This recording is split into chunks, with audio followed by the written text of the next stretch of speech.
mi comme ni ngeen ko xamee Eyeafrica TV lekkaloo ak General Transport Union indil leen waxtaan li nga xamante ne mooy mbiri transport ci réew mi ndax ñëpp xam nañ transport secteur bu am solo la ci réew mi moo tax nag ñu jàpp ne jotaay ji comme ni nga ko tàmbalee li moo nekk ñettali édition bi dafay am solo bu baax a baax ñu ñëw fii di waxtaanee li nga xamante ne moo soxal wàllum transport ci biir réew mi ñu ngi leen di nuyu di leen ziar fi ngeen mënta nekk ci biir réew mi wala ci biti réew di ànd ak ñun jamono ji ñu ngi leen di jaajëfal bu baax a baax ci ànd bi waaye tamit ci safo bi ak kóolute bi ci Africa TV incha allah for the next 50 minutes or so we are going to discuss transport related issues, and once again we want to thank you so very much wherever you are. It's a pleasure to be back. It's not a Tuesday, and as you may know, we'll be here every Tuesday, of course, from 8 p.m. to 9 p.m. to discuss about transport-related issues in the Gambia, the challenges the sector continues to face, and some of the measures taken by the General Transport Union leadership in addressing the challenges and, of course, initiating measures also to further, empower the sector. And I'm glad to say I'm joined by two members of the union. So we are going to discuss about the issue of garages in the country, how important garages are in our transport sector. But of course, apparently, the transport sector, like, should I say proper garages in this country, it has been a concern and it continues to be a concern. What is the problem? What is the General Transport Union doing to address that? We are going to discuss that and many other things. So you can join the conversations, of course, by sharing your comments on the comment section. And as we go along, we will take time to read out some of your comments if you may want that. Of course, if you have any question or contribution as well. So once again, welcome and thank you so very much. su ko defee ci jotaay bi kon ni ma ko waxee maa ngi ci àndal ki nga xamante ne mooy di public relation officer wala communication officer bu General Transport Union Mr. Ibu Keisane moom moo nekk suma ndeyjoor ma bàyyi ko mu nuyoo balaa ñoo dugg ci programme bi Mr. Sane welcome. jërëjëf Mr. Amadou jërëjëf Eyeafrica TV for the korabulo bu ngeen di joxe General Transport Union ak Sani Gambia ñu ngi nuyu seen kilifa yi si njiiti président Mr. Omar Cissé ak first and second vice président am di nuyu entire executive ak regional chairpersons and their executive ak sub regional chairperson and their executive di nuyu driver yi apprenti yi chef de garage yi di nuyu suñ boss yi borom oto yi di nuyu suñ andi jàmmay client yi ñu nga xam ne ñoo leen di jox lu nga xam ne mooy suñ dépense leen jaajëfal bu baax a baax di nuyu sama waajur ak sama njaboot yi di nuyu kullu driver ak transporteur si biir réew mi di leen wax ne asalaamaaleykum wa rahmatullahi taala wa barakaatu. waaleykum salaam wa rahmatullahi taala wa barakaatu Mr. Sane jërëjëf dina ñëwaat ci yow incha allah ñu gën a yaatal waxtaan bi si suma left Mr. Abdou Wilane xam ngeen ko suma waa ji ñoo fi nekkoon last week te tamit dellusiwaat nañu fas yéene àndaat Wilane noo def nuyu naa la.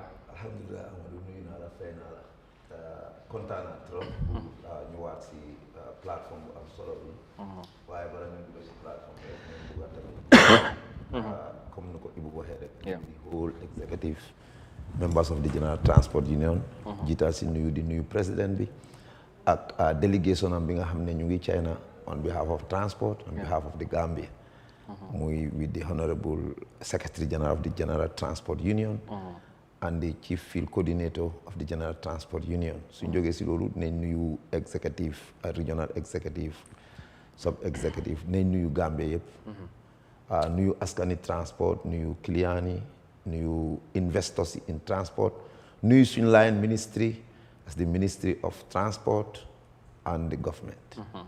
Yes. All right, thank you Wilane ñu ngi ko gërëm moom it ci nuyoo bi and of course ci teewaay bi su ko defee mbokk yi ñu ngi leen di jaajëfalaat bu baax beneen yoon ci ànd bi ak Eyeafrica TV waaye ci waxtaan bu am solo bi la xam ngeen transport képp daanaka ñëpp ñoo ko soxla waaye président bu mu fee transport la ministre naka noonu mun naa wax ne ni ko président Omar Cissé nu mu koy waxee mu ne ñoom dañoo wax ne léegi-léegi ñu ne agriculture is the backbone of our economy but moom dafa wax ne transport is the wheel of the economy. So that in itself tells a lot how important transport is for every country and particularly the Gambia. So that's why ñu ngi fi nekk every talaata ñu waxtaanee li nga xamante ne mooy wàllu transport ci fàttali ci ñaari édition yu passé waxtaanee nañ lu bari ci mbiri transport bi ñoom niñ ko gisee ci jafe-jafe yi nga xamante ne driver yi ñu ngi koo dund ci mandatory fine yi nga xamante ne police bi ñu ngi leen koo teg ak yeneen surtout foreign vehicles yi nga xamante ne tamit yuy daw ci dëkk bi te Gambie ñun mënuñoo enjoy loolu suñu driver yi mënuñoo eb dem ci yeneen réew yi comme ñeneen driver yi ni ñu ko defee ñëw si suñu réew loolu problème la ñoom nag nee na ñu ngi engage ak government ñu ngi waxtaan ci loolu pour indi ci saafara balaa nag ñuy jël any step pour régler loolu xam naa ne driver yi ñu ngi continuer di am patient di xaar lan moo ci nekk wala war a nekk taxawaay transport union waaye gannaaw loolu yëpp jafe-jafe buñ baree ñoom transport union daje woon nañ ak driver yi ak stakeholders yi ñu waxtaan ci waxtaan boobu dañ tënk juróom-ñeenti point ci point yooyu last week indi nañ ko ñu ngi cee waxtaan ba jébbal nañ ko nguur ñu ngi cee engage government ñu seet naka la ñoo def ba saafara jafe-jafe yooyu bokk na ci jafe-jafe yooyu kon ni ma ko waxee wàllum paas yi si la yokkute paas mu ci la bokk waaye tamit seeraay fuel bi wala diesel bi ci la bokk ak yeneen waaye mbiri garas tamit ci la bokk mbiri garas yàggal li nga xamante ne mooy driver Gambia yu yàgg koo joytu waaye surtout transport union waaye ba léegi dafa mel ni loolu saafarawul xala nañ ko junj tuuti ci last week dinaa bàyyi ma ñëw ci Wilane comme moom ma fi nekkoon last week ñu tàmpali foofu waxtaan bi Wilane ci mbiri garage solo si yi mu am ci secteur bi waaye dafa mel ni ak li mu am solo ci réew mi mbiri garage dafa jafe donte ne dem ngeen identify ngeen some garages some part of the country bu daanaka fu mu gën a amee solo mooy Greater Banjul area bi ba léegi surtout la see within the Kanifing municipality ba léegi loolu mënta sotti waaye balaa ñu ñëw ci jafe-jafe yi ak yooyu bu gën a xam en tant que ku nekk ci yëngu ci transport bu ñu waxee garage ban solo la garage am ci wàllu transport ak lan la mun a yokka ci transport ci réew. Well Amadou dinaa kontaan pour tontu laajte boobu bu baax a baax. Garage am solo bi dafa mel ni comme military barracks nu amee solo. Garage am solo dafa mel ni comme police stations ak police barracks nu amee solo. Garage am solo dafa important comme. lopitaan yi ñoo yóbbu nit ñi di leen faj nu amee solo. parce que transport dafa laal si life yi doomu adama bu nekk. ñun nag ñaaka garage bi yàgga nañ di ko jooy waaye blame bi lu ñoo mën a wax rek mooy failure of government or the government of the day or the previous government because desoon nañoo bàyyi xel transport ba léegi ñu dem moo soo population dense bi gën a yokku ba mënuñoo am garage mu nekk lu tey xel parce que soo gisee ma ne garage dafa am important comme military barracks soldats yëpp am na fuñ dëkka kéetal nañ leen mooy barracks bi police yëpp am nañ fuñ dëkka kéetal nañ leen muy police station si docteur yëpp am nañ fu ñoo yëngatoo muy lopitaan yi et fi néegu aatekaay yi am nañ fu ñoo taxaw ñu ne fii moom court house la waaye garage amuñ ko te ñun ñu believe ne si biir transport pour ñu ne am nañ proper transport après proper transport management mënuñ koo am in the absence of garage lack of garage yi ni moo lead to dog pass dañ ko wax rek and that's the reality parce que su fekkee ne am nañ garage nga dugga si garage moto ebee la from a point at a garage foog mu drop la at a point to an other garage kon am nga foofu dog pass nekku fa mu ngi mel ni for exemple Brikama am nañ garage wante Brikama suy network pour ñëw KMC ana garage si KMC Serekunda la Serekunda sax fu ñu jox du garage dañ fa forcé nekk fa ba mu nekk garage wante du garage soo xoolee location bi sax wal na ne foofu highway la waaw lii yëpp lack of proper planning te lack of proper planning Department of Physical Planning la ñoo joxoñ baaraam ñoom waroon nañu sóoraale garage since 1965 bala ñu doon jël dëkk bi yëpp jaay ko yenn place ñu def fa marché yenn place ñu def fa ay institutions waroon nañu sóoraale garage loolu moo doon dimbale askan bi waaye nag transport union bu ñu xamee ne jafe-jafe la ci suñ famille bi di transport garage jafe-jafe la def nañ si ay jéego yu am solo jéego yi bokk na si def nañ so many stakeholder discussions through our line ministries and other stakeholders pour ñu xool naka lañ mën a amee garage. ndax council si for exemple KMC bokk na ci engagement yi. waaw bu dee am na ñoom lan mooy seen taxawaay. KMC pour garage am parce que ñoom tamit ñoom ñoo jiite municipality bi. KMC nag soo ñëwee ci seen wàllu affaire yi garage xel dafa tey trop because amoon nañ a councillor boo xam ne moom moo nekkoon di represent the council at the transport mu nekk nominated councillor for transport. waaw Dramé. dañ liggéeyaa moom ba si kanam rek mu abscot kenn xamatul fu mu dugga. abscot naa nekku ci réew mi. waaw génn ci réew mi yëpp xam nga abscot kay mooy dem bañ a ñëw.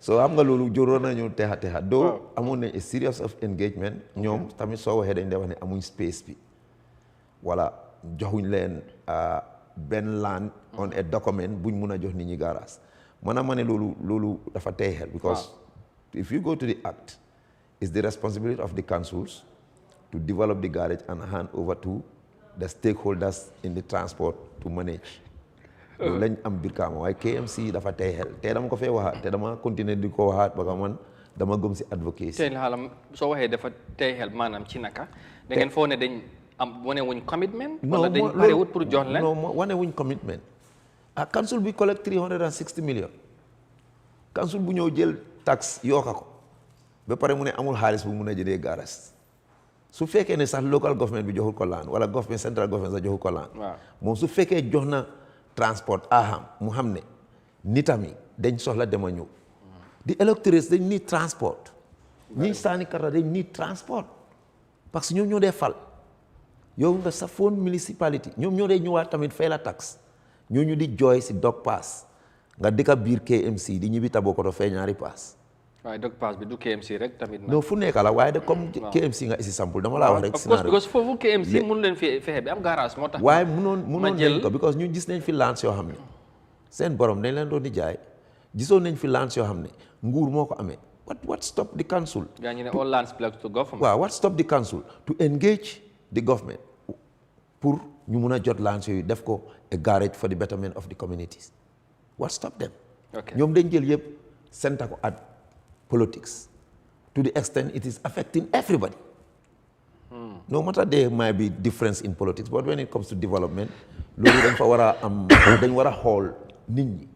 because nit ñooñu la ñu nekk di saaf. nga wóor KMC ak population am bi yëpp ak business transaction bu nekk biir KMC yëpp no garage. Come on. Something is wrong. Something is wrong. All right. I will come back to you, Abdou Wilane. Ma ñëw ci Mr. Sané. Mr. Sané yaa ngi déglu Wilane ñëw na ci solo si nga xamante ne garage am na ko ci wàllum transport. Dinaa ñëw yow ci in the other way around mooy ban jafe-jafe wala ban disadvantage moo am ci transport sector bi bu fekkee am na lu mu ci junj sax dog pass si la bokk but aside from that ndax am na leneen li nga xamante ne ñàkkum garage mun na koo create wala mun na ci indi mu nekk problème ci transport sector bi balaa ñoo ñëw yéen as yéen yoon lan ngeen mun bu nekk di def waxta tam engagement pour gis ne problème boobu réglé ngeen ko but bëgg naa ñëw yow nga ñëw ci disadvantages of not having garages particularly within the Greater Banjul area more so in KMC. Thank you, Mr. Amadou. Thank you for the question. Jërëjëf tontu bu nga xam ne boobu laa am si kàllam si fànn boobu noonu. waaw security mooy kaaraange. sama boss Abdou Wilane waxoon na ko fii. waaw ñëpp leeroon biir ne boo demee garage bu nga xam ne di only garage bu nga xam ne Gambia am na ko. since independent 1965 to date mun ngaa joxoon ne dellu Brikama garage la bu nga xam ne. central government moo ko allocate te mu develop ko. suñ ne garage responsibility central government na pour mu allocate sama boss loolu la wax waaye land bu nga xam ne dañ ko allocate pour council si develop ko ñaata land la su dee am na I stand to be corrected surtout si haati Gambia bu nga xam ne mooy benn Banjul and KMC Banjul also so loolu amut lu ñuy uti si kaaraange sécurité boobu noonu lan la driver yi di nekk di jël di transport lan la nguur mënu ko xam because yaa ngi pick people from all corners bis road sides yaa ngi leen pick di leen drop si destination bu nga xam ne xamuloo fan lañ leen yóbbu lu ñu jël xamuloo ko waaye garage dafay tax mu indil sécurité boobu noonu every material or goods or commodity on board or passing even on board dañoo xam ban façon nit la ban façon matériel la ñoo put on board transport fan lay jógee ko ak fan lay dem kon loolu dina am wàllu safety boobu noonu moo tax ñuy joxe on the General Transport Union this marchandise yu nga xam ne ñoo dee jógee from the ports of Banjul dem si yeneen béréb si réew mi mbaa si biti réew dañ leen dee jox manifeste this goods bu nga xam ne boobu la dee transport the same lies to these passenger vehicles too da ngay gis ni sooy transport loolu da ngay xam ñaata passenger moo nekk on board garage rek moo la ko mën a jox because yaa ngi issue tickets waaye this pocket garages by roadside garages loolu mënul laa jox loolu absolutely you go to other countries da ngay gis ni every region has a central car park loolu la union di joytu ngir lan la tafaar bu nga xam ne boobu ngay dégga nii si weti Johnson nga ne ko fii arrêt la moto yi di taxaw foofu noonu ay samba boy mbaa ay bandi yi di ñëw taxaw foofu noonu di tafaar nit ñi di jël seen alali mbaa seen jaaru yi mbaa seen mobile phone si loolu yëpp ñaaka am garage moo ko dee waral sécurité bu garage di joxe bëri na nit ki mun na dugga oto mu faatee dara si biir oto su dee si mbedda nga ko jëlee nga wàccee ko si mbedda bi fan la mun a demee lodge complain ne sama bagage dugga naa si moto nangam because amul ticket. Exemple bi mooy sax GTS yi soo duggee seen boss because of si dépôt la ñoo dem bu ma ñàkkee sa bagage soo demee si dépôt da nga ko faa fekka parce que da nga xam boss bi nga eegoon obviously ñoom buñ demee dina am fu ñu bàyyi bagage bi waaye nag with this I mean transport commercial vehicles is a different case comme noo ko waxee waaw go to Brikama car park we have a regional head office there fu nga xam ne foofu la nekk boo demee dañu am store bu nga xam ne ay bagage bu nga xam ne doomi aadama ñoo ko fàtte si biir oto yi because garage ni mu war a organiser da ngay gis ne driver they are so committed and content to the little that they have waaye da ngay gis ne doomi aadama bu fàttee bagage ku nga xam ne amul smartphone waaye simple phone sax xëj na amul ko nit ki dina fàttee smartphone dafay gore mu yor téléphone boobu noonu yóbbu ko si office boobu noonu tenda ko si autorité si ne boromam su ñëwee laajte ko wax ko ne moto bi la rot mbaa si moto bi la ko fàtte lii mooy bagage am yeneen bagage yaa ngi fa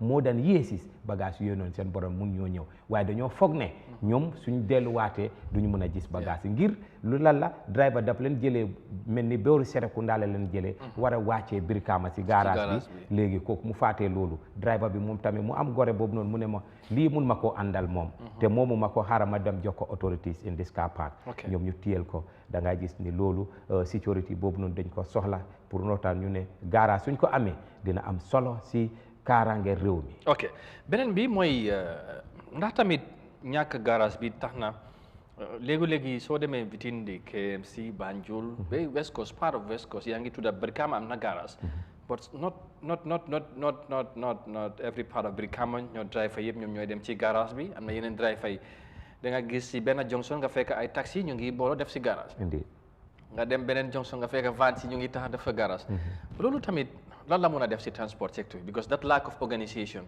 ndax dina am any negative impact ci transport sector bi dégg la loolu dina am negative impact lu tax ñu ne la dina am negative impact benn central government moo war a allocate lands Brikama lu ñu wax ni dégg la naam am na garage waaye that garage is not enough for the cars that we have to accommodate the cars that we have loolu rek problème la moo tax ngay gis ay pocket garages within the Brikama premises nga gis ko si roadside si boppi Johnson yi nga gis fa garage yooyu noonu waaye soo ne moto yi jógee ko Serekunda yëpp na dugg si garage yi Brikama duñ fa xëcc ngir Brikama am na different all four corners of the Gambia Brikama mu ngi koo supply you wanna go to Banjul it has a garage you wanna go to Serekunda it has a garage you wanna go to Westfield it has a garage from here to Basse it has a garage from here to Jarasoma it has a garage Fonye it has a garage Senegal the southern part it has a garage Bissau it has a garage Conakry it has a garage loolu moto yooyu noonu soo ne ñu dugga yëpp si biir garage si Brikama boobu noonu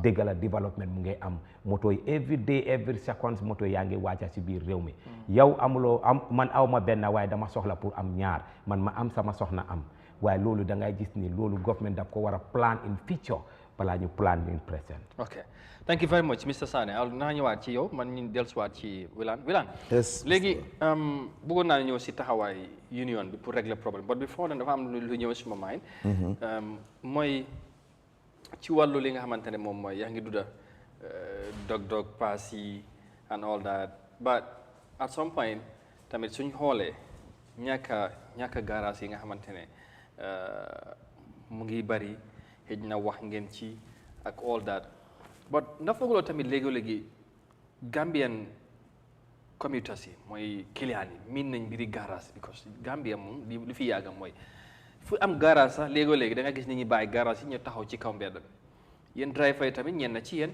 last bi wax nañ ko lu xew for exemple Lamine am ngeen garage waaye driver duñ fa dem parce que nit ñi ñu ngi ci kaw yoon bi yéen tamit ngeen bàyyi garage bi mooy driver yi ñëw di leen jël ci kaw yoon bi loolu tamit est-ce que bokkut li tax problème bi mu persistent buge bi lack of organisation bi so who should you blame at this moment? I will not blame anybody here lu ma wax rek mooy attitudinal change we need it nañ wecci jikko yi ku feebar lopitaan ngaa jublu ji doo taxaw xaar docteur si kaw yoon bi ku saaca police station ngaa jublu ji doo taxaw xaar police bi si kaw yoon parce que docteur yëpp buñ jógee seen kër yi ñu ngi dem si hôpital yi waaye driver nag yéen waaw looloo tax ma ne attitudinal change attitudinal change bi nag is in twofold benn ak nit ki su munta xam ne man lii laa war a def am na luñ may luwaa bi pour mu wax kooku ne lii nga war a def man su ma gëm-gëm laa nekk di wax as a transport stakeholder ñu ne nañu nguur jox garage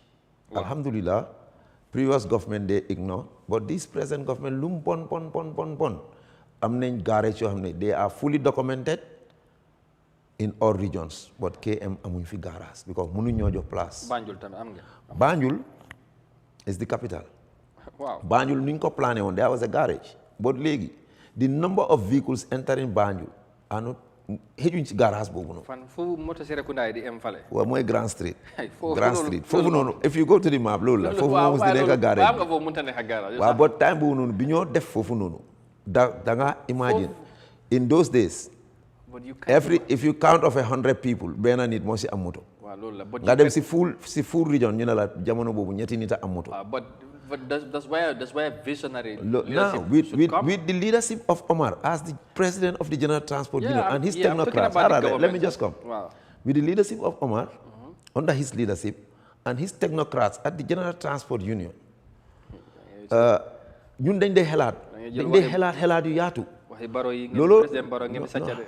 looloo tax biñ gisee ne Banjul am na jafe-jafe garage ñu nekk di laajte trucks yi duñ doon xëj Banjul bon road at bu ñu ko jox ñun ñoo volontaire toj àll boobu noonu ba tey trucks yi mun faa taxaw volontaire di backfill poto bi te ñu ngi tegaat plan bii pour moto yu ndaw yi ne either one side of bon road government xool lan la fa mun a def pour all vans buñ dugg capital bi loolu luñ si jublu mooy pour jox capital bi more security parce que su moto yi baree si biir capital bi am na movement suy am doo mun a respond to emergencies because mun naa la def benn case scenario. There was a day a fire outbreak happens in Bokul but the fire service went out with their waters but to access the compound there were a line of trucks dem na wiiree ji fu mu munti wiiree rek am na lu ko block pour mun a fay bala ñoo am chance almost there was a destruction ñu ne kon transport dafa under security aspect ne ñu créatal latest suggestion bi sax mooy gis nga tali kooki as bi si boori baameeli Christian yi ñëw ba radio si foofu ñu ngi ko doon suggest pour tamit xool lan la fa government mun a develop ba all vehicles vans yu dugga Banjul di am foofu ñaari affaire moo fa nekk di nga gis ne kon taxi Banjul bi dina mun a piquer outside Banjul dugal biir Banjul mu def di networking in Banjul keneen kuy génn Banjul tamit the same taxis will take you to that place foofa àggee di nga mun a jël moto Brikama straight di nga mun a jël moto Westfield straight Costa Road straight and there will be security there will be peace there will be smooth movement lii xelaat nañ ko teg ko waaye dafa saat nag léegoo-léeg so called technocrats in government positions su a rough rider like the transport union xelaate loolu du xelaat te ñun lépp lu ñoo xelaat réew bi lañ dee xool duñ dee xool only lan lañ war a am as stakeholders in transport doo ñu ngee def business waaye ñun dañ dee xoolaale lan moo mun a protect suñ business bi lan moo mun a protect the people that are giving us we are giving the service to in exchange of payments kon lu ñu dee xelaat dañ ko dee xelaat holistically not only pour transport but pour réew bi coming back to waaw ci jikko yi nga doon wax driver yi attitudinal change ak driver bi consommateurs yi noonu la li nga mooy driver bi waaw suñ la joxee garage comme lu nekk di xew Costa Road waaw ak ngeen Costa Road am nañ garage léegi garage boobu noonu mu ngi mel ni jaaykat yi ñoo ko jël léegi because of driver yi bëggu ñoo dugga waaw waaye driver bi nga xam ne tamit mu ngi si kaw yoon bi di eb loi bi am na lu mu wax police yi tamit léegi chef de garage leen loolu mooy dëgga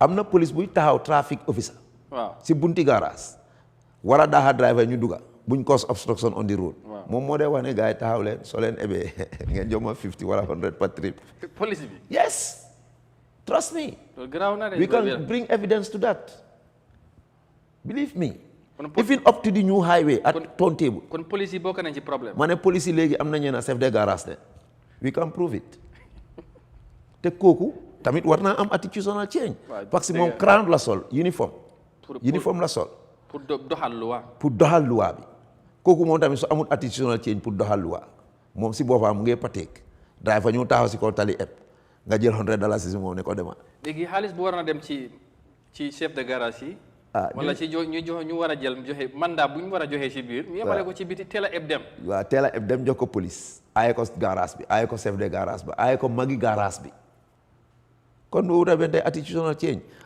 change bi dafa war a nekk in 3 the driver should change suñ leen joxee garage nañ ci dugga the users transport users muy nit ñi should change to adopt the system ne moto commercial vehicle soo ko soxlee si garage nga ko mun a dem amee ji police bi should change by implement the law bu mu nangu driver taxaw si kaw tali di eb but there is no sign of loolu dafa change anytime so non nu moo mun a change rek mooy pour loolu mu change ñu continuer suñ advocacy ne ñu jox garage suñu joxee garage am ngeen garage kay Costa Road am nañ garage Costa Road waaye léegi xaaral garage yi Costa Road bi am waaw garage bi mu ngi fa is it developed no loolu moom yàlla ko laaj it's not developed because of the Brikama Area Council is negligent it's ignoring the place after documenting the place ne is the garage ñun naka la ñoo duggee si poto pour war a yóbbu nit ñoo xam ne dañ solo ba set ñun ñu set raxas suñ moto yi ba mu set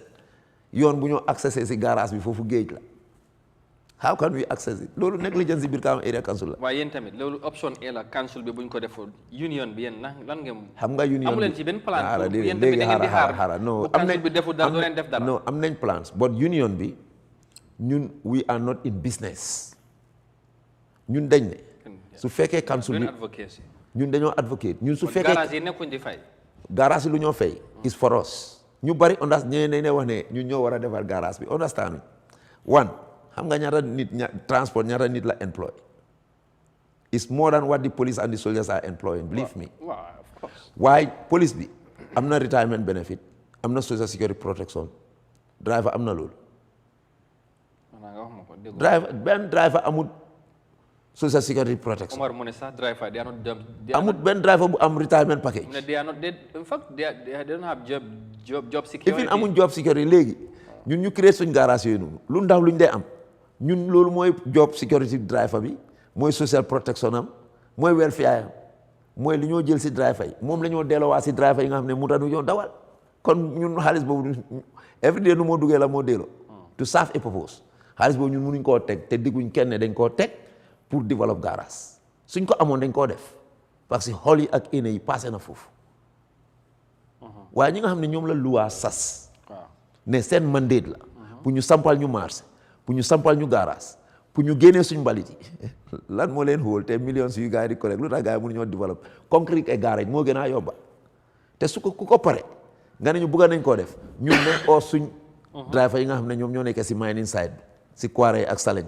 Do you at any point engage the council ci loolu? ay suñ génne woon suñ engagement with council on how to develop our garage is a fire but yëpp fan lay mujjee on the trash wala ñu end up xooti ko eb ko si sareet yi dem saani yi because comme lu ma laa wax rek ñun xooluñ ko at a political point of view ñun dañ ko xool of what can take our country forward.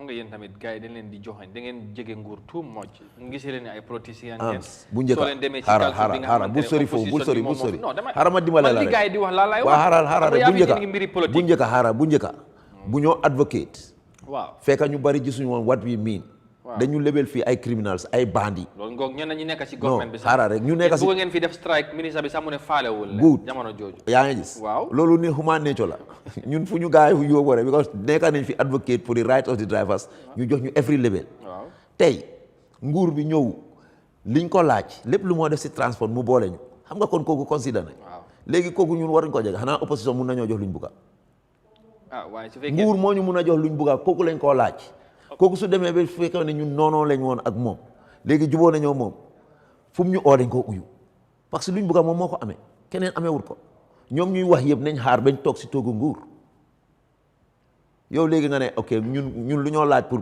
drivers welfare drivers protection job security social benefits ban opposition party moo ko amee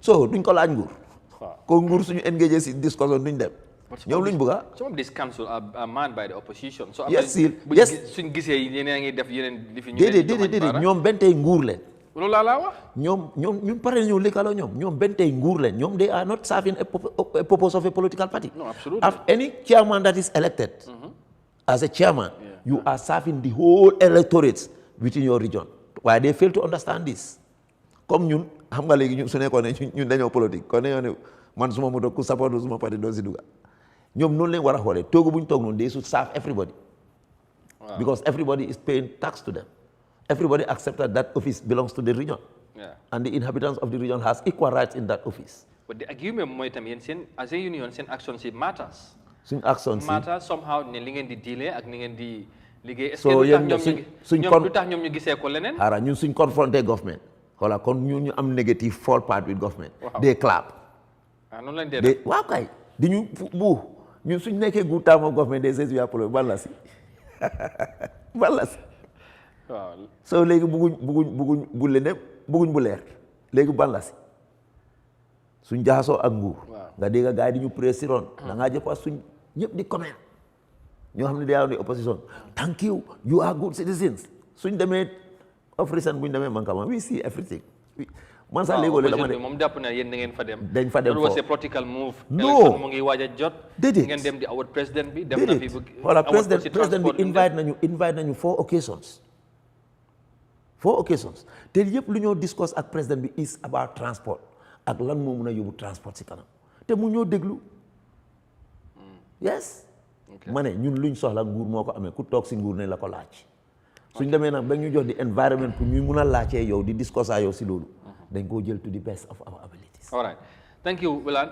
Mr. Sane, coming back to you again, we still, maybe I need to remind our viewers just joining us, ñi nga xamante ne xëy na ñu soog a dab ci programme bi yéen a ngi ànd ak Eyeafrica TV si programme bi nga xamante ne ñu ngi waxtaanee wàllu transport kon niñ ko waxee ci ndorte bi transport sector bu am solo la very very crucial sector lu yóbbu réew mi ci kanam ak noo ko mun a xalaatee ci wàllu business ci wàllum development ci wàllum health agriculture education whatever sector you imagine transport def ci am wàlla te waaye ñun suñu transport bi nag dafa am lu bari li nga xamante ne def ci des ci ni mu war a demeewul ko ba tax na ñu jàpp ne waxtaan yu mel ni advocacy bi transport union di def dafay baax ñuy toog ñuy waxtaan ak ñoom tamit pour ñu laajte leen léegi ci lan lañ nekk ak lan lañ mën a nekk di def ba saafara jafe-jafe ndax ñenn tamit si seen ay njaboot ñu xam dégg leen dafay doon lu am solo Mr Sane ñu ngi waxtaanee wàllum garage ñàkkum garage yi ak yu mel noonu but léegi naa ñëw ci taxawaay transport union ci boppam as a union in terms of your advocacy in terms of gis ne garage am na Wilane wax na ko yéen a ngi engage ngeen council government but with all that still some of these things are not being realized at some point nag def ngeen reflection sort of di xam lan mooy problème bi why is this thing still not happening or mun ngaa wax ne how soon do you think ne maybe some of these things can be addressed garage and seen njaboot bi drive tamit xam naa ne lack of this garage that na leen affect somehow so what are you telling them lan nga ne mën a asoo ci côté boobu si taxawaay General Transport Union. Jerejef, if you can all remember, on the 20th of September, we had a town hall meeting where fu nga xam ne foofu la driver all over the country ñëw nañ daje na si Sameka Jammeh Hall, Buba Zone, KMC region, ñu indil seen xalaat ak seen tolof bu nga xam ne boobu lañ nekk di jànkuwanteel si seen béréb liggéeykaay in all four corners of this country. Union as a head, ñu dem as an executive seat draft a resolution bu nga xam ne loolu lañ pass to the government through the Ministry of Transport, Works and Infrastructure.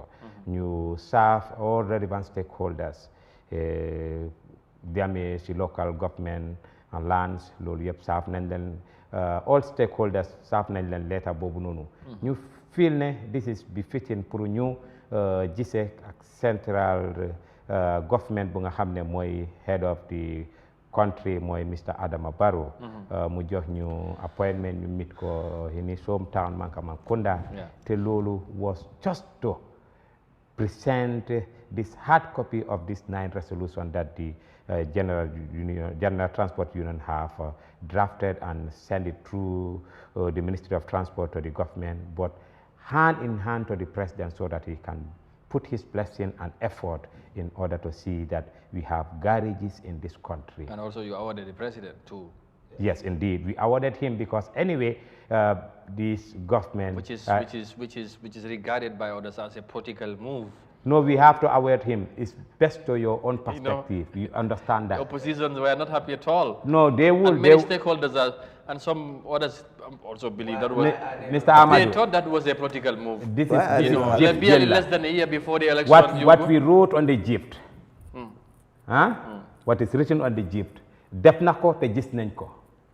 Why? The Gambia never had a 3-laned road in this country since 1965. With all the colonial powers that we have here, we've never had it. And so? And so, we have to commend him for that effort. If at all Adam Barrow was a bad person before, and when he came to power, he is a bad person, Adam Barrow will not implement those projects. Yeah, but these projects are taxpayers' money. Indeed, they are taxpayers' money. Yes, that's so, why, yet still, we have that view. We need to see the president, hence he have the taxpayers' money. We are taxpayers, actually. We pay our license, we pay our national ID cards, we pay our birth certificates, we pay our documents in order to work in this country as transporters. Let me ask you this for clarity purpose. If at any point right now, we understood KMC are building feeder roads, if they are done with that, for example, let's say West Coast region, the chairman, they are also, the pre-America are building feeder. If they are done, would you think of awarding them as well? Can I answer that? No. Yes. Well, you see, for us. I'm just asking. Yes, for us as a transport union, we have a policy, and that policy is tick for tack. When you consider us, we consider you. When you don't consider us, we don't consider you. Meaning? Meaning, if you do, because today, let us just call a spade a spade. Wow. When we have a revolutionary, when it comes to road network building, Adama Barrow is the champion. Even if you hate it, you have to accept that. Yeah. Lii mooy dëgg. Te ñun foofu mooy suñu amekaay ñun dañ fi fay road tax ba sona. Fay fi license ba sona. Wécci fi license ba sona. Dawal fi auto ba sona. Fay fi ay insurance ay pax lañ daan daw. Tey nga mun a dem base tey offload si guddi gi bor set nga ñib si waat taxaw sa rang yàlla moom nga mun a dem ba fatooto wàccee dem ba koy na wàccee ñib si waat yàlla moom moo soo si nawet bi fii da nga fi daan load dem base 4 days pour nga dugga base offload 4 days pour nga génnaat base ñib si 1 week su ko fi génnee what is wrong nit ki def lu baax ñu ne ko jërëjëf waaw loolu moom ku ko bëggul kon kooku du tagga kenn ku wax ne ñun loolu dañ ko def pour politique ma ne lu tax ñu ragal transport union dem si président Adama Barrow we are no politicians we have different people who belong to different political parties in the union waaye bu ñoo dem foofu noonu ñun ñëpp ñoo teg suñ political suit si away that we are going to see the president of the republic who has achieved successfully in our road networking which we believe man dama am gëm-gëm boobu ne benn dëkk mënut a develop in the absence of good roads parce que roads connect people roads connect societies tey ñu ngi wax agriculture suñ maalo yi suñ bayoon maalo aala bi yëpp yooni baaxut maalo bi du génn si aala bi bala moo mun a aaga si nit yi gaal bi su taxawee si port bi em si ndox bi su yoon yi baaxut naka la maalo bi du mun a aage kon yoon yi suñ right la pour ñu ne ko gàcce ngaalaama te dañ koo yokkalaa sax beneen a ngay ñëw parce que mu ñoo defaraat ferry line boo xam ne yaa ngi provoqué non mu ñoo defaraat ferry line boo xam ne mu ne specifically pour trucks ferry line fan moo nekk bi nekk gannaaw radio seat bi Banjul Baara mu ne boobu truck yi rek kon kooku yombalaat na suñu rang taxaw 1 week si Baara ferry bi mu isi ñu ferry line boo xam ne trucks yi rek la moo ëpp boobu tamit nañ delluwaat ne ko jërëjëf yaa ñu joxali géej bi pour ñu mun a dem def suñu liggéey propre dinañ ko awoot maa la ko wax xaaral ba ferry line bi pare ñu gis ne suñ trucks yi mu génneel ñu wéemen scale isi ñu nata nataatuñ suñ design ba pare ne boobu spécialement pour trucks yi ñuy ebee dem bon road génn a jaala tali eeg ferry dem ne Baara ñu ngi nii network not bank su ko defee ñu joxaat ko award ok boobu leer na yes Abdou Wilane noonu la ko waxee foog naa ne yes do you have anything to add on that or we proceed yes Mr Amadou dégg la nit ki bu defee lu baax il faut nga jaajëfal ko dañ koy tàccul not Eyeafrica TV as a TV moom rek moo nekk fii waaye xam naa ne yéen tamit nu mu tuuti am na ku leen musa indil award loolu lu tax ngeen am award boobu noonu seen excellence yi seen delivery bu nga xam ne def ngeen ko we have to commend Adama Barrow like other presidents who have been here and they have been awarded in one way or the other. We are not there as a politician, we were there as a concerned citizen working towards the development of this country. All and right. we are playing our That's part. clear. That's clear now. Let's move on. And I want you to come back to the issues, like I said, the lack of garages. Jafe-jafe more def ci sector bi with your drivers and all that. And as a union, what are you doing? Willan have talked about the engagement with the councils, with the government, through the Minister of Transport, part of which is among your 9-point agenda being forward to the government. Indeed. So at this point in time, how soon do you expect ne lolu dinañ taxaw pour implement lolu pour gis ne mbiri garas da ngeen ci taxaw mu doon li nga xamante da ngeen ko address parce que nag in as much as yéen a ngi def effort yéen a ngi def engagement but the issue of garage is not something new. For the longest time you have been fighting for it but it still persists. There's no solution to it. So what is the union doing further to gis lolu address ngeen ko? léegi loolu lu ñoo def foofu noonu mooy si resolution boobu noonu dañ fa def recommendation su dee nguuri Gambia mu ne am laan dafa difficult si ñoom si jamono ji kañ la am laan bi mun a easy si nguuri Gambia mun nañoo blame the previous government and yes still we have to blame this current government bu nekkee challenge si ñoom jamono ji kan lay yomba si ñoom loolu dina nekkal léegi su nguuru Gambia munta indil allocate land si lan leen def ñu ne PPA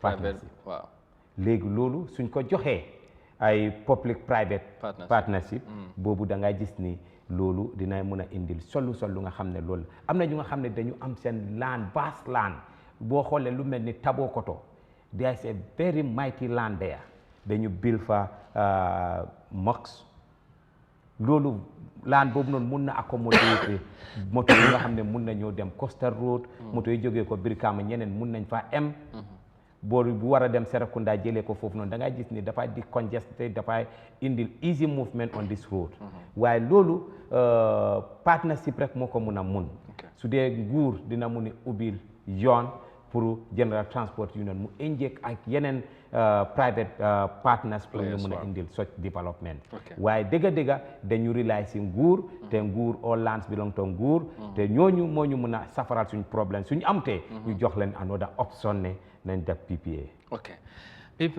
public private partnership boobu mooy nekk beneen option bi ni ko Mr Sané gisee su ko defee loolu am na solo Wilane ci mbiri garage yi ba léegi wax na ko at any point ndax Transport Union because Omar wax na ma fii engagement moo dialogue ngeen nekk di def for now loolu la ñoo prioritize because loolu gis nañ ne somehow mu ngi indi results ci yenn engagement yi ngeen nekk di government but at any point ndax mun nañoo xaar ngeen fippu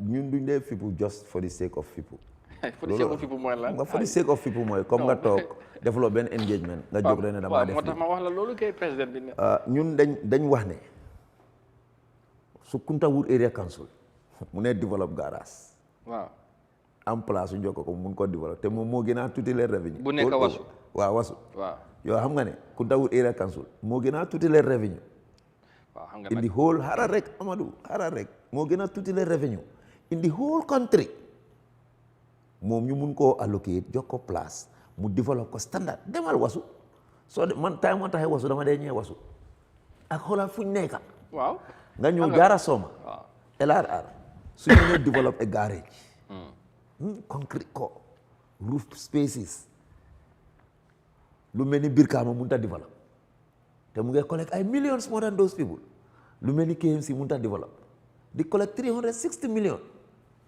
kon ñu tey suñu waree fippu concerning garage mun nañoo fippu against central government wante suñu neexee ñu poñe council si kon fippu nekkul suñ first option suñ first option is to approach binda dialogue toog waxtaan suñ gisee ne nag bii moom is délibéré pare wuñ ko fay ñun si la ñoo ñëw te léegi dañ passé foofu parce que léegi ñun ay mag leen.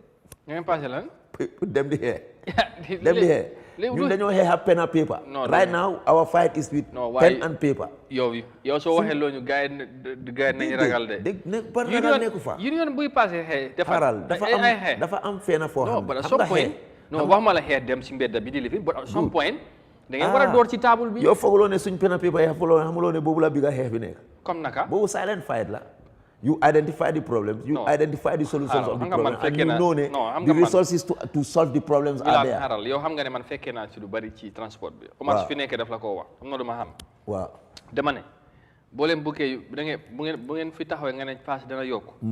gars yi ñu ne doo leen ci dal. waaw ngeen dem waxtaan. waaw négocier dugg a génn mbiri doxut. waaw ngeen leen nag li jot na. waaw ngeen da ngeen di def strike. gars yi ñu ne doo leen fi du fi dal. waaw ngeen leen ñu seet.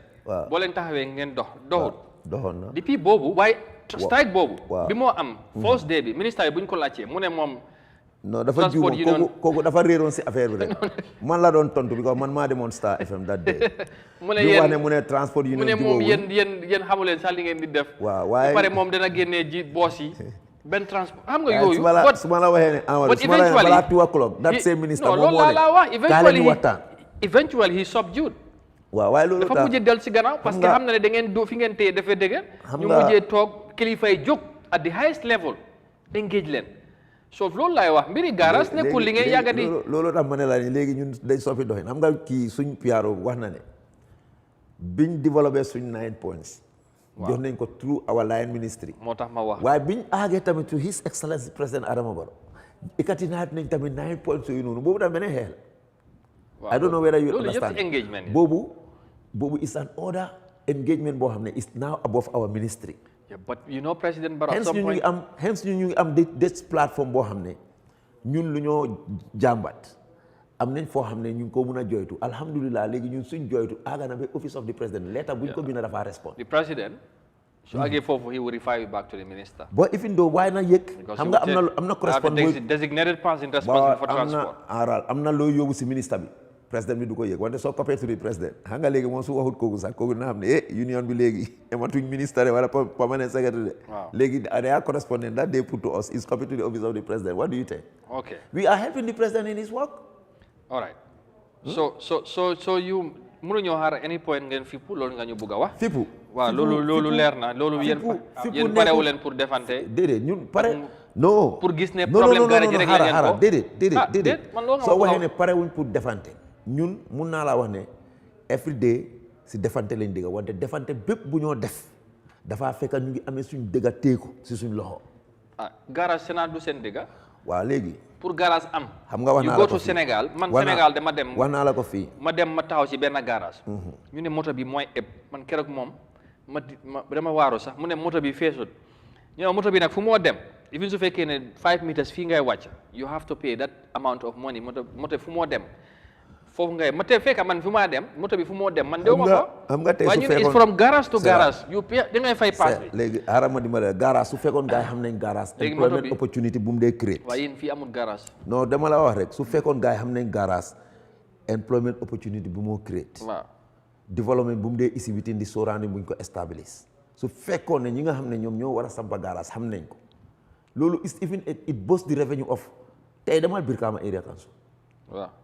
duñ mus a tëb seen juuti maan bi dugul biir garage parce que si biir garage xamal ne nit ñu bare fa dee tase driver yi rek lu ñoo patronize the business kenn xamul lu mu toll client yi ku fa Brikama garage loo fa jaay mu jar waa léegi yëfi maatee la wala yëfi cuune la wala ñàkk a xam la moo tax non yëfi cuune la ci nguur gi ci benn parti nguur ci beneen part bi ci local government. non Wilane da ngay lal fuy metti lan mooy ci benn part nguur. benn part kan moo cuune ci li nguur moo parce que nguur moo cuune woon si ñaaka joxe lands. dama laa wax rek because loolu lañ fi fekka ñun buñ ñëwee fekkuñ fenn allocation yi garage. amut tey fi ngeen ko gën a soxla amoo leen ko fa. non waaye ak foo xam ne bi la bokka ak foo xam ne musuloo ko faa am xam nga fii nii laan ñun ñëpp xam nañ ne is a problème. waaw léegi commune let's see what is happening. suñ ne nguur is global waaye sooy blame nguur tamit da ngaa blame us to their units tey physical plan ñu ñëpp xam nañ ne ñoo amee lands ah.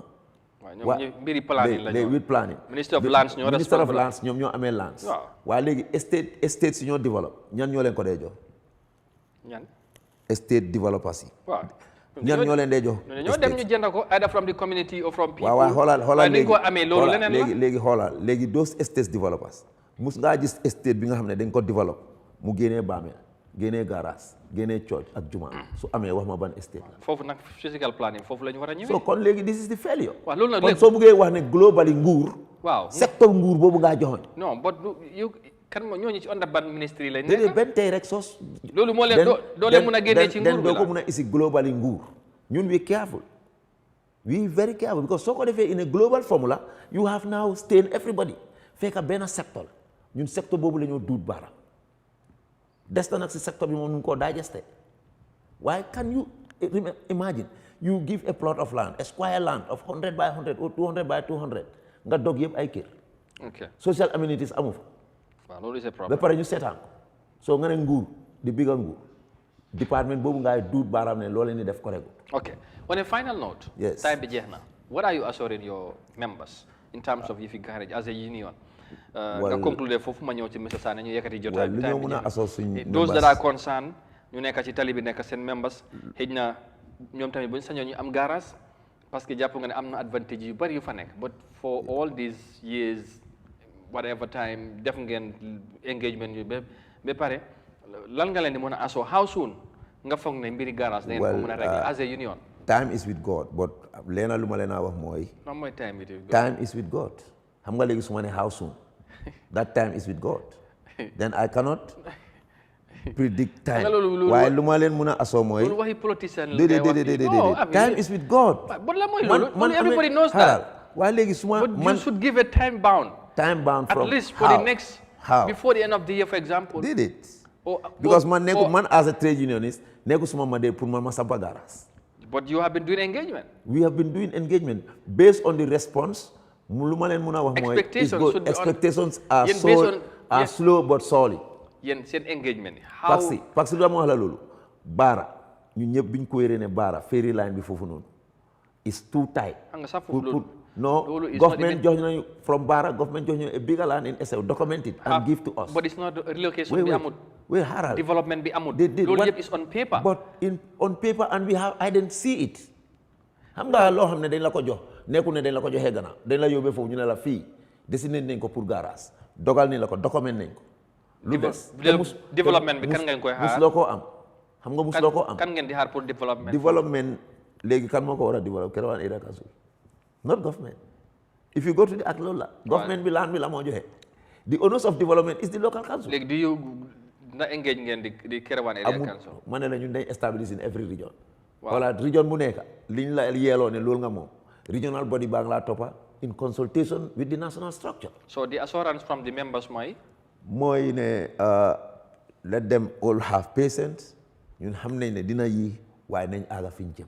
all right monsieur Sané on a final note lan ngay asoo seen members yi nga wilaan waxi politique la fi wax rek. jànni na mu naan fii time is God. is God ak yooyu. loolu wax everybody knows that but waxtu seen gars yi dañ xaar ba soona. léegi nag li nga xamante ne kenn xamul naka la yéen def ngeen engagement dem ngeen sax from the highest to the highest level to the president. xanaa sax bi ngeen mitee président Barrow mun na leen wax ne xanaa wax na leen kay léegi ñu régler lii bu leen waxee loolu. bu mbase bi moo asoo nañu ne very soon bu ñu jox in base very soon they will do it. Very soon maanaam meaning in the next 3 years. Sorry, 3 months. No xam nga buur nag su la waxee su la diggee rek xamal ne dig na la parce que duy fàtte diggam. yi nga xamante ne dañ lay tàmbale fi yoon 3 months. Amadou waaw jërëjëf comme ça we are against the time. Yeah. ñun lépp lu nga xam ne 9 point resolution boobu noonu. waaw lépp ci lu la nga xam ne bokk. jox nañ ko nguur. waaw. amul lu nga xam ne jox nañ ko nguur te mu teg ko te amul ko. ok. suñ àq ak suñ yelleef la mu nekk si loxo nguur. te ñooñu dañ leen ko jox pour ñu delloo ñu ko suñ yelleef la. ok. kon jox nañ leen dañ leen may time ñu xool. te nangu nañ ko ñu ne dinañ si def effort pour ñu gis ne. lépp lu nga xam ne dañ ko joytu. am na yu nga xam ne yooyu short term plan la. yeneen long term plan la ñëpp nangu nañ. garage ci la bokk. ci ban plan. is it long medium or short term. garage mun na nekk medium. ba long because develop ko dafa war a jël time. ok waaw so allocation bi. allocation. boo that ngeen could bëgga. be medium plan.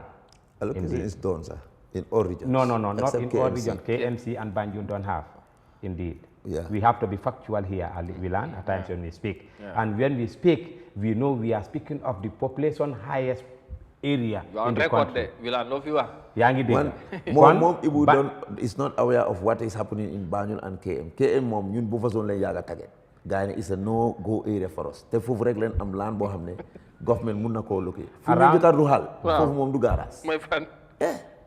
si kooni yu bari yooyu ci gannaaw council KM. Boori gaari ni njaay bi fi. foo baaxul. Wilan baaxul si yow tey but in the future mun na baax. waaw. pour sécurité loolu la ñu wax. doo jël garage nga teg ko si kaw yoon bi. di congestion bu nga doon xalaat. ba léegi loolu ngay amaat. because mu ngi grow. mu ngi grow up. development mu ngi yokk. yaa ngi dégg. let's see buffer what the zone future- is a good point anyway. Yeah. waaye suñ ko demandé foofu noonu da ngaa gis ni ba léegi trafic jam bu ñu doon jooy dañu ko am côté boobu noonu diggante Latrikunda ak Talinding. okay so the final message is. na driver yi. waaw transporters yi. half time ñu pay seen dégg la métti na. waaye koo ne muñal. si ku métti rek la nga mën a wax ne muñal. nañ muñ ñu bàyyi autorité si ñu dox seen dox. te jox nañ lu nga xam ne mooy the highest authority in this country. mooy président Barrow. te ñu ngi lëkkaloo ak moom. te jox na leen yaakaar waaw jox nañu yaakaar ne. dinañu respond si suñu demande. saa yu os respondé. su dee négatif la. dinañ xam waxtu bu jotut kenn du ko mën a julli. su dee positif la. ñu jaajëfal ko bu baax. bu négatif da ngeen door ci table bi. waaw loolu laa la wax ne ma ne ko waxtu bu jotut kenn du ko julli. suma gars yi ko laa rek mu ngi laa génnee point bu es but anyway thank you very much guys thank you Mr. Kosane Ibu Kesane moo nekk li nga xamante ne mooy di communication officer of the General Transport Union and of course Abdou Wilane nekk the head of safety department of the Transport Union tey ñoom laa àndaloon ci waxtaan jotaay bi fii ci Eyeafrica TV ci wàllu transport incha allah bu ci yàlla àndee dinañ ñëwaat continuer programme bi next week incha allah gën a continuer seet tamit beneen ponk ci 9 point agenda yi ba léegi si la ñoo nekk tey wax nañ mbiri garage next week danañ seet benn ci point yi nga xamante ne tamit still they are demanding or engaging government on that to gis ne some of the challenges yi nga xamante ne driver yi ñu ngi koo face or transport generally ñu ngi koo face ci réew mi ñu jëm koo address in collaboration with government noonu lañ ko gisee te loolu yenn jafe-jafe yu bëri government moom moo ko mën a address so in that we want to thank you very very much fi ngeen mënta nekk di ànd naan ak ñun ñu nekk ci biir réew mi wala ci diaspora bi di seetaan ak ñuy seetaan programme bi ci kanam ñu ngi leen di gërëm di leen sant di leen jaajëfal bu baax a baax ci ànd bi ak Eyeafrica TV waaye tamit ci safo bi ak kóolte bi jërë ngeen jëfandi ba next week incha allah ñu fanaan ak jàmm bye bye